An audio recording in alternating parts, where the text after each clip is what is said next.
Shall I compare thee to an English class? Ask one student what they're most excited about in English this year, and one what they're most dreading. You might actually get the same answer from both.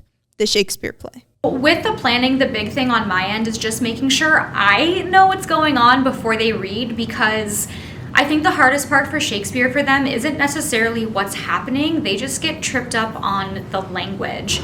So they're stuck on the hath and the 'twas when all they really need to understand is the concepts of what's going on. So every 5 or so minutes of reading aloud, I will stop where the play kind of lulls and I will explain to everyone in layman's terms what's happening. And it actually really helps them as they continue to read to understand better. Said, we're afraid that if our father was just murdered in the safety of Macbeth's home, that we might be next, so we're going to flee separately. That is why they left. The idea is fairly straightforward. Freshmen read Romeo and Juliet, sophomores read Macbeth, juniors get a 1-year reprieve, and seniors read Hamlet. And I think for most teachers, when they teach Shakespeare, we usually do it as an in-class read, so teachers vary, but I always have students kind of assign roles and either act it out or at least read it out loud, depending on the class and the students. So we kind of experience it together, and they get to read it as it's meant to be done, which is performed to some degree at least, or at least out loud and not just read. But with all of the work that it takes for teachers to put this together, why bother? According to the Fulger Shakespeare Library, Shakespeare has been studied in schools for practically as long as English curriculums have existed, and it actually contributed to their creation. In the mid-18th to 19th century, students at prestigious universities created literary societies, wherein they would debate their favorite works of fiction and pop culture. And yes, Shakespeare was considered pop culture at the time. As English classes began to officially take form, students really insisted that Shakespeare be included as part of the curriculum. However, many official institutions considered it too lowbrow a form of media. Plays were fine to read and enjoy, but they weren't really worthy of study. But aside from keeping the flame alive for the sake of it, teachers have other reasons to include the Bard in their curriculum.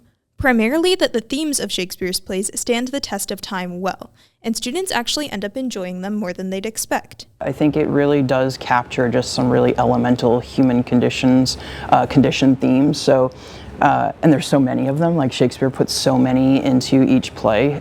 So I do think from an ELA standpoint, it has so much value in being able to get students to think about those themes and those things that are just so fundamental to the human condition all in one text.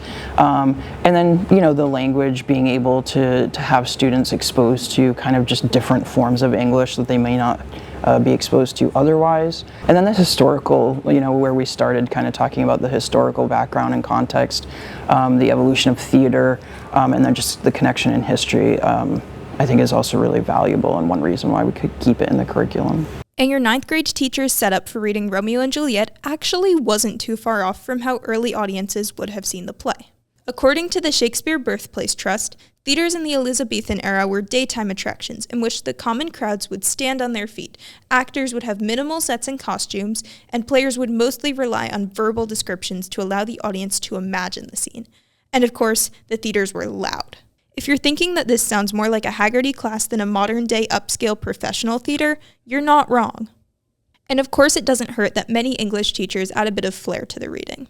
A big thing that students don't know that they like is to get physically moving in a class, because I have to remember that although I'm doing the same thing 5 times in a row, they're, for the most part, going from class to class and just sitting and listening a lot. So being able to, have something tangible in their hand and move and put a physical motion to it does help them remember things. It's almost like mnemonics when you're studying. So can you compare Shakespeare's theater to an English class? Yes. Yes, you can. And for those who still claim to hate Shakespeare, the student doth protest too much, methinks. Signing off for the Haggerty Blueprint, I'm Leah Miller.